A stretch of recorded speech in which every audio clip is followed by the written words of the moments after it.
तांणी जो आमकां जो स्टेटमेंट दिला जवळ जवळ 360-300 कोटीचो स्टेटमेंट ते तांचे डिपॉझिट्स वेगवेगळ्या बँके आसात ते दिलो तांणी. आनीक दुसरे म्हणटा आमी तांकां फक्त 13 ब्रांची जी आशिल्ली पयलीं तांकां पयलीं आमी दिल्लें परमिशन तितलेंच परमिशन दिलां. तांचे 2-3 कितें मायज केली पळय ताका परमिशन दिवूं ना. So only 13 branches are permission उरलेल्यो 2-3 आसा कित्याक तांकां ना. तांणी परत फ्रेश दिवपाक जाय. तेंच्यांनी एप्लाय केला तेका फ्रेश हेका फ्रेश हाका करूना अजून करून आमी करचें पडटा केल्यार तूं विचार स्टेटमेंट दिलो त्या एफडी तांचे कडेन आहा पयलीं ती जवळ जवळ 300 वयर कोटी आसा.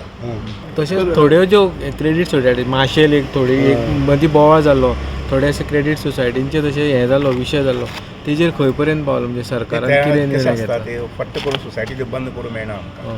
म्हणजे एकदम सोसायटी पूण ताजी इन्क्वायरी जी आहा पळय न्ही रिकवरी आहा पळय न्ही ती चालू आसा सद्या. ती आमचे सिटीजन माशेलांतली माशेल नंतर मागीर विजनरी हे 2-4 बँक आहा पळय न्ही तांचे ते ज्या जाग्यार पॉसिबल आसा इन्क्वायरी रिकवरी करपाची ती चालू आसा. पयशे मेळटले रिकवरी जालें थोडें. तुमी ऑडिटर कितें घालता फाटल्यान सनी घातल्यात घातल्यान न्ही. ओके.